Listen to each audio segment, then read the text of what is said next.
जो अचानक एक पीसफुल रैली कहीं हिंदू हाउस पर हमला करेंगे या हिंदू भाई बहन पर हमला करेंगे, ये बिल्कुल नामुमकिन सा बात है।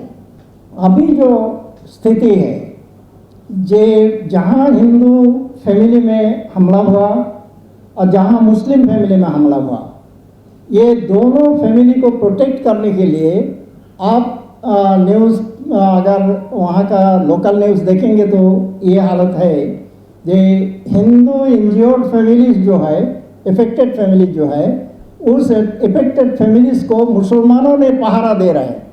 मुस्लिम इफेक्टेड फैमिली जहाँ है वो ब्रूट माइनॉरिटीज़ में है, वहाँ हिंदू नौजवानों ने जाके पहरा दे रहे हैं। वहाँ का मुकामी हालत ऐसा नहीं था, कोई कम्युनल फैजा हुआ नहीं था जो स्प्लेयर अप हुआ, इस तरह कुछ नहीं हुआ। अभी वहाँ पीसफुल सिचुएशन है, वहाँ और कम्युनल टेंशन कुछ नहीं है। लेकिन अभी एजिटेशन, जुलूस जो वक्त पैक्ट के खिलाफ जो चल रहा था वो कंटिन्यूसली चल रहे हैं। 26 अप्रैल को ब्रिगेड परेड ग्राउंड में सब लोग उम्मीद करते हैं कि 10 लाख लोगों को वहाँ इकट्ठा होने का चांस है।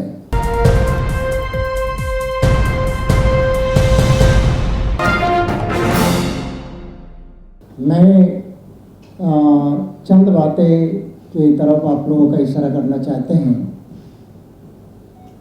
पहले तो मैं बंगाल से आया हूँ, इसलिए बंगाल के बारे में मैं बता रहा हूँ। जब से इस एक्ट पास हुआ उसी वक्त से पूरा बंगाल में लोग हिंदू मुस्लिम मिलके एजुकेशन में उतर गए।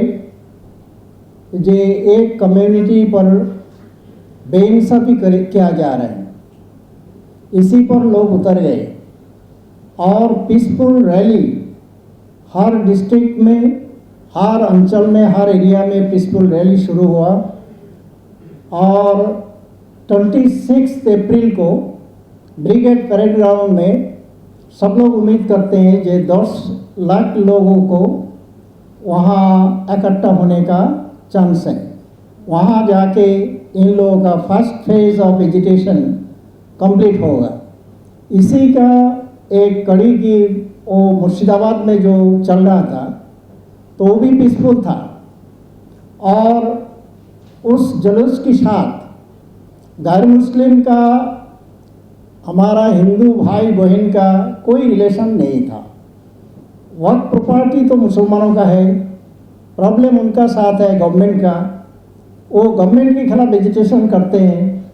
इसलिए ये कोई कॉमन चीज़ नहीं है जो अचानक एक पीसफुल रैली कहीं हिंदू हाउस पर हमला करेंगे या हिंदू भाई बहन पर हमला करेंगे, ये बिल्कुल नामुमकिन सा बात है।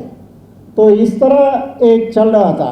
अब कुछ दिनों के अंदर ये वाक़या अनफॉर्चुनेटली किसने किया, किस तरह हुआ, उस पर इन्वेस्टिगेशन हो रहा है। वो बाद में वो चीज़ तो आएगा सामने।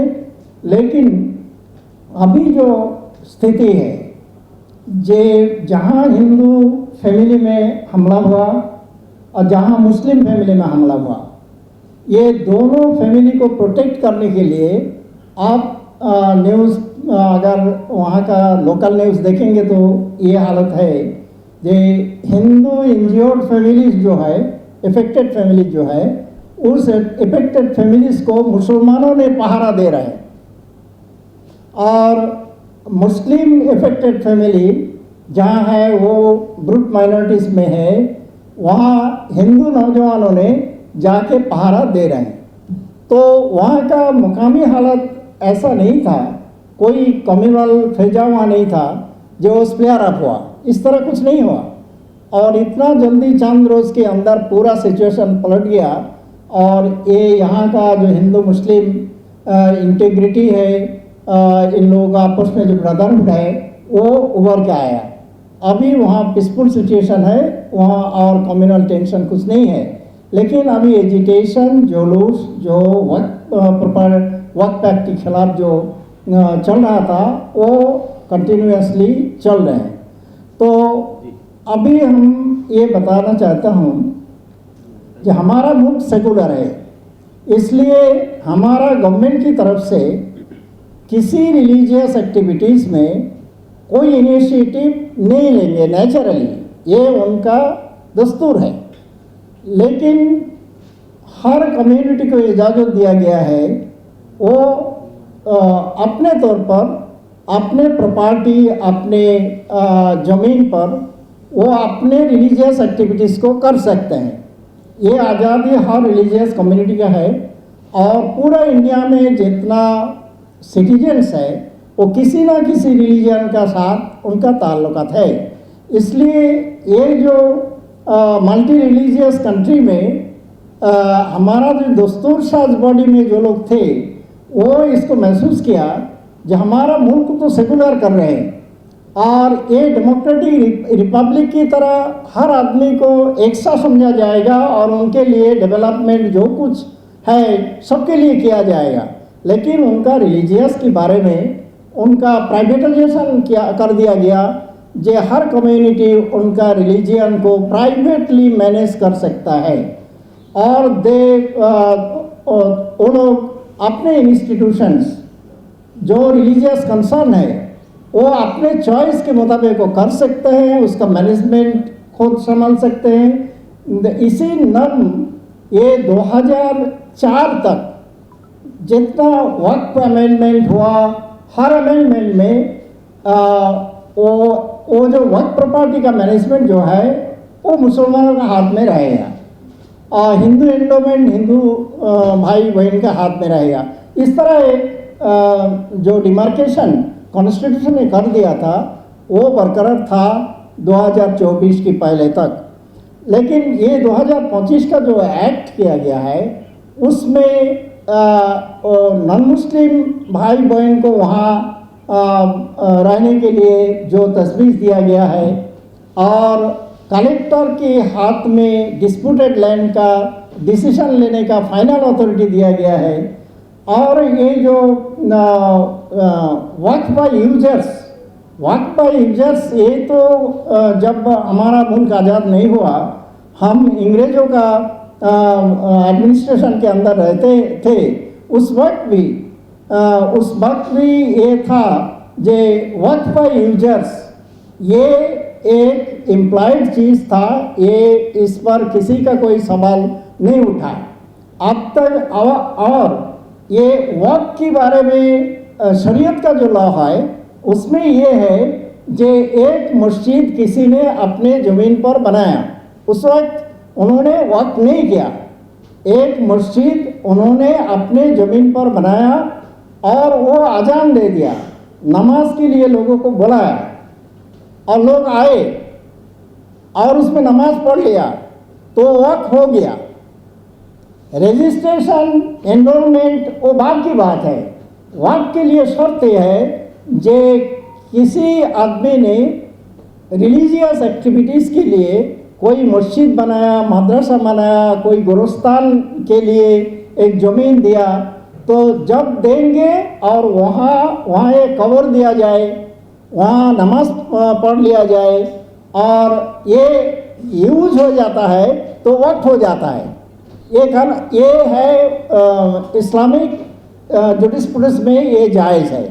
इस वजह से इससे पहले जो वक्फ किया गया था वो उसका डीड बनाना या उसको वो सिर्फ ओरल वसीयत से हो जाता था।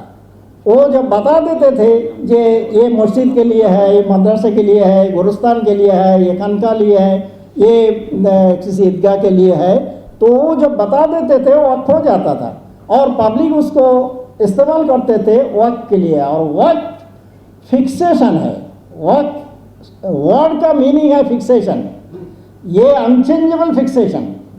ये अल्लाह के नाम पर जितना वक्फ प्रॉपर्टी है वो वक्फिल्लाह होता है, वो अल्लाह के नाम पर वक्फ किया जाता है, उसका बाद उसका मिल्कियत चेंज नहीं होता। और रिलीजियस एक्टिविटीज़ और इस्लामी पर्सनल लॉ के मुताबिक वो रूल होता है। इसलिए वक्फ ट्राइब्यूनल में जो जज होंगे वो मुस्लिम जज तो होना ही चाहिए और वो जज इस्लामिक जुरिस्प्रूडेंस जानते हैं और वो कमिटेड है उस जुरिस्प्रूडेंस पर, ये होना चाहिए, शर्त है। तो इन सबों को बहुत सा चेंज लाया गया ताकि वक्फ बाय यूजर्स तो अभी वो जो बोलेगा गवर्नमेंट वगैरह, और अभी गवर्नमेंट सेंट्रल और स्टेट गवर्नमेंट 14% वक्फ प्रॉपर्टी कब्जा किया।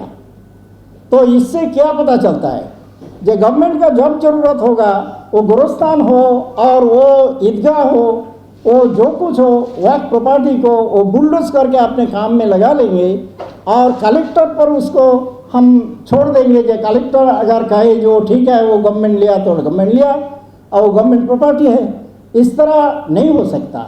और ये सिर्फ प्रॉपर्टी का मसला नहीं है, ये रिलीजियन का मसला है। इसका साथ लोगों का विश्वास और लोगों का ये जो कब्रिस्तान आप समझ लीजिए, वहाँ हजारों मेरा दादा भी वहाँ है, मेरा जितना रिश्तेदार है जो मर गया वो उसी में है। और ये इस गोरस्तान पर कोई बुलडोज करे, क्या उनका रिश्तेदार उस मकामी लोग जो लावारिस पड़ा हुआ है वो अलग चीज़ है, लेकिन जहाँ लोग उसको इस्तेमाल कर रहे हैं एक गांव में देहात में, और वहाँ कोई जाए जे उसका दलील नहीं है और वो बुलडोज कर दो, इस तरह कोई हो तो ये तो एक ब्लडशेड का एक सिचुएशन क्रिएट कर देगा और वहाँ लोग अपने जीवन दे देंगे लेकिन अपने वो गोरस्तान तो नहीं देंगे।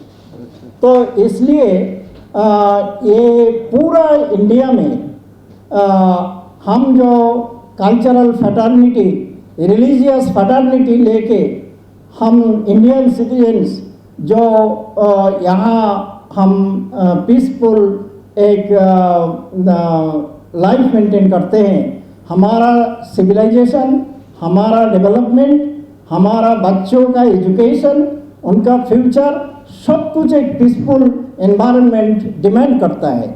अगर किसी वजह से इस पीसफुल एनवायरनमेंट खराब हो जाए, एक दूसरे पर इत्मीनान ना कर पाए और अविश्वास बना बांधे, तो इससे क्या होगा, एक पूरा मुल्क में आप देखिए करीब करीब 30 crore Muslim out of 150 crore people, 30 crore Muslim, ये तो हर जगह एक मैं बोलता हूँ जो एक खिचड़ी में दाल रहता है, चावल रहता है, तो 5 चावल और 1 दाल अगर मिक्स हो गया तो ये कैसे इसको अलग किया जाएगा।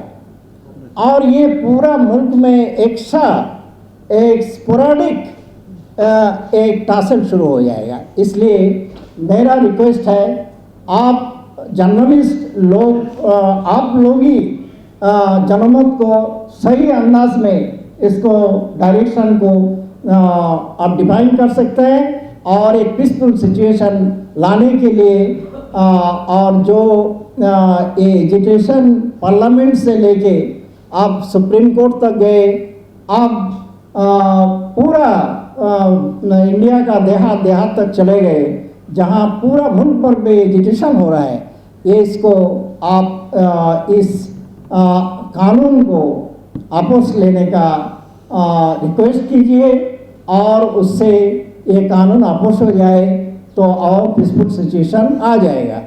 तो ये मेरा रिक्वेस्ट है। मैं इस रिक्वेस्ट के साथ मेरा बात ख़त्म करता हूँ।